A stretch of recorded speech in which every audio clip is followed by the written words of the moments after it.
In chapter 9, the penultimate chapter of the book, we see the last of the falling action before we get to chapter 10 and the denouement. And it's also one of the cruelest and the saddest chapters in the book. So we see here that life on the farm is extremely, extremely harsh. But once again, the animals are led to believe that they're in a wonderful place, and they are given artificial dignity. The farm gets an artificial dignity by giving it the status of a republic. It's now a republic, right? And it has a president, and the president is Napoleon, right? So there's this once again this artificial feeling that all is well. We have a president and we have this wonderful republic, but meanwhile the animals are really, really suffering. We see how the ritual that we've talked about of songs and of speeches and of processions happen every day, and it's just the order of the day. And that maintains an illusory sense of accomplishment. We have mentioned the theme of appearance versus reality. This is taken a bit further now. There's this illusion of accomplishment, this illusion of greatness and of things working because of, the pomp and the ceremony and the speeches and the songs. But underneath, things are not the way they should be. And to make it even sadder and more ironic, the animals are ordered, now imagine, and look at the contradiction here, they are ordered to have spontaneous demonstrations of happiness. They must now express their happiness. So this illusion, in other words, of that things are right, it's ironically sustained by weekly spontaneous demonstrations as ordered by Napoleon. Now, can you see that if a demonstration is spontaneous, it should come from the heart, but this has been ordered. So there's this contradiction between appearance and reality. It's becoming so, so clear in this chapter. And when these processions and rituals continue and you see these spontaneous demonstrations, it's all actually meant for Napoleon to celebrate himself as a leader and the triumph of the farm in general. That is what he wants the animals to believe. I am the wonderful leader, and this is your wonderful farm, and now we will rejoice and have pomp and ceremony because everything is going so well, when actually everything is not going well at all. So the very, very sad irony is that the animals who took part in these so-called spontaneous demonstrations, as I said, they didn't do it because they really wanted to, but they had to. But at least it made them forget about their hunger, the fact that they are actually going hungry. So at least they serve to make the animals forget about their empty bellies. So that is the very sad thing about this. We also see now that there is a marked difference in rank between the pigs and the other animals. There is now this very big gap between the two. And that shows clearly that the ideal that they've been working for of perfect comradeship and of perfect equality between animals has not been realized. That ideal has not happened at all. So what do the pigs do? They take the young pigs and they give them privileged education. So in other words, they secure for a next generation of pig leaders. The pigs are not equal to the other animals. To equip them, and the education is specifically to equip them for managerial positions. They must learn how to manage the farm because they are the managers, they are the leaders, they are the future leaders.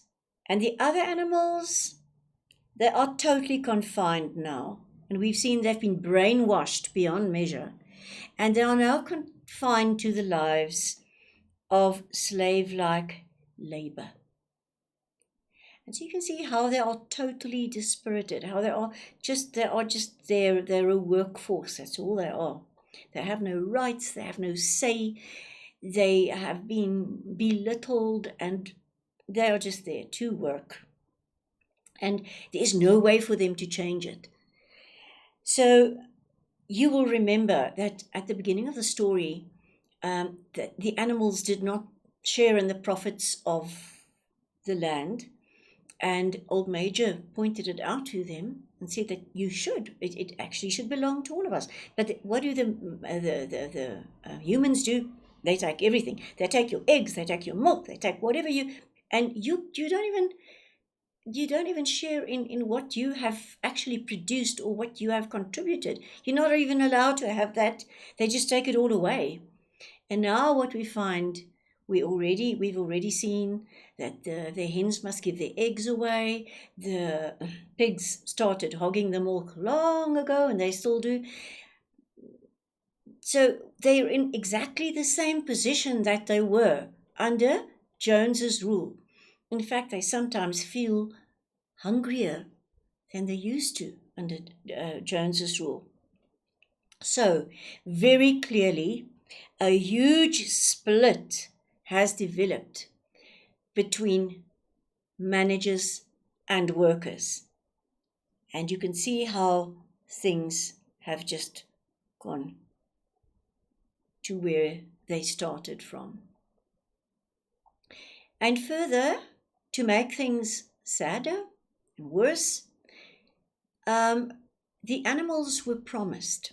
Hard workers like Benjamin, for instance, was looking forward to his retirement because they were promised a little retirement paddock.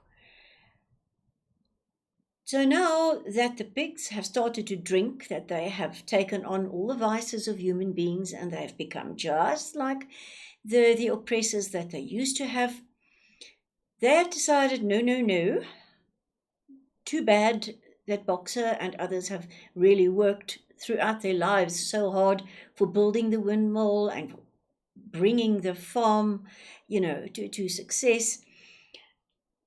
They choose to betray these poor animals.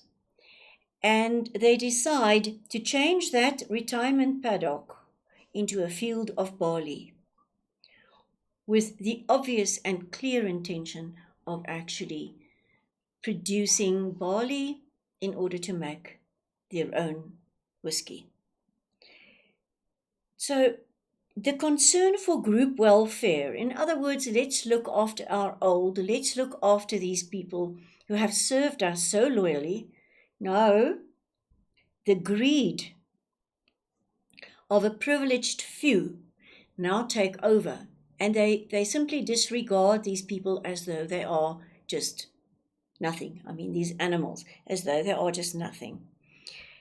Then we see the most callous display of their indifference. So their callous disregard for the subjects, like I've just said, they disregard them, is their treatment of Boxer. Now remember that the boxer worked so hard, for instance, in building, well, in the battle of the cowshed, in building the windmill, and when that broke down, building the next windmill, he worked even harder. He split his hoof, he was in pain, and then he finally collapses because of all the hard labor. So his unfailing loyalty and his hard work causes him to collapse. So not only is there no retirement village for him anymore, he now collapses. And then, keeping in mind what we said, that these pigs have become just like Jones, we recall what was said in chapter 1. Old Major said to Boxer, "You, Boxer, the very day that those great muscles of yours lose their power, Jones will send you to the knacker." He predicted that Jones would do that. Now, if you stop to think about it, that these animals, these pigs have become just like Jones, there's a very, very ominous tone to it. In other words, he is just going to be sent away, and they are going to make a few bucks out of his body. So the tragedy of Boxer, of his fate, is that in his naivety, in his innocence, he applies his tremendous strength to the wrong cause, right? And you can see that at this point, how the moral corruption that started with the pigs taking the milk, remember that's where the corruption started, with the pigs taking the milk for their own use and for their own mash. And after that, the offshoots of that corruption, which resulted in lies and lies and more lies, and a distortion of the truth, and the blurring of the line between truth and reality, and all of that, we see how this culminates in the death of Boxer, which, as I said, has an added sadness about it because Boxer was so loyal. We also remember that other animals were killed, executed, but the way in which they treated Boxer after years and years of loyalty and hard labor is just too terrible. So the falling action now comes to an end, and when we look at how Boxer was treated, and it is really the most appalling evidence of the pig's likeness to the feared common enemy, how they have become like the common enemy, man. And even at this stage, Squealer's eloquence erases the animals' immediate doubts about Boxer's fate. They see Boxer moving, they say, "Goodbye, Boxer." And then, of course, it is noticed that the name of the knacker is on the van. And now Squealer comes and he eloquently explains to the animals that is actually not true, and it was a misconception. So through his eloquence, once again, he denies that they are actually sending Boxer off to the knackers. And even Napoleon, to top all of this, he goes and he uses the two mottos that Boxer had adopted for himself, which were, so part of his identity and of his loyalty and how he went about his business.